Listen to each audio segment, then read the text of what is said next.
F5.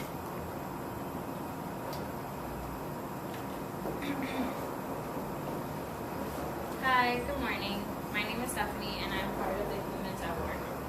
Nice and loud. Can you imagine yourself living during World War II, 1941, and at the age of 18 or 20 being married or automatically becoming drafted into the war? Well, what if I told you where all the change came to be? During this period of World War II, women started to work out of necessity. This topic interested me because I wanted to shed some light on how women's roles changed when and how during World War II. Given the time in 1941, the cultural division of labor by sex ideally placed white middle-class women in the home and men in the workforce. Women were expected to be married at a young age, raise the children, and take care of the household chores. Now that you know what the role of women were before the war, now let's move on to how the start of World War II tested these ideas.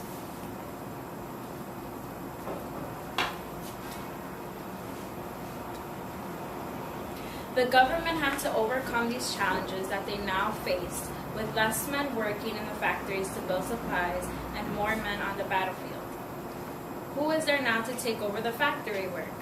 In order to recruit women into the workforce early in the war, the government decided to launch a propaganda campaign to sell the importance of the work effort and to lure women into working and feel patriotic about it.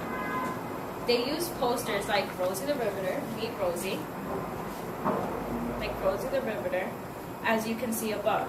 She's a very sexy woman who has work attire on.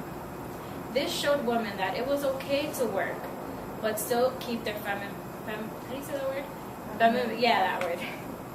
At first, women felt it was necessary to work and help their country in the war effort. But as the war lingered on, so did the need for women not only to be mothers, but be so much more. Women now enjoy not only talking about their husbands, who would come back as heroes, and raising their children, but also about their new jobs and how important it made them feel.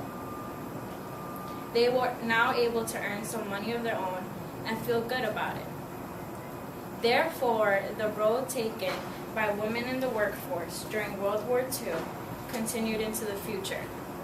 As much as society didn't want to accept that, these temporary jobs now began to become permanent, and it did. As we see in the chart above, the number of women and men working is almost the same, and every day we see women strive for a better future. So I got this graph from the Bureau of Labor and Statistics, which was really hard to get because I was trying to get a feel of how women in the workforce did increase over time. So we see this graph is from 1920 to 2005. The blue, lighter blue is women and how much it increased during the years working, and men, how it decreased.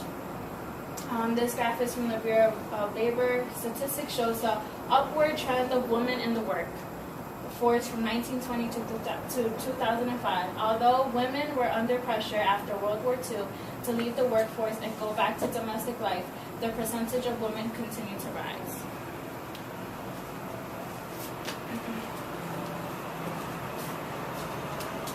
In conclusion, because of World War II, the perception of what women can do and want to do changed.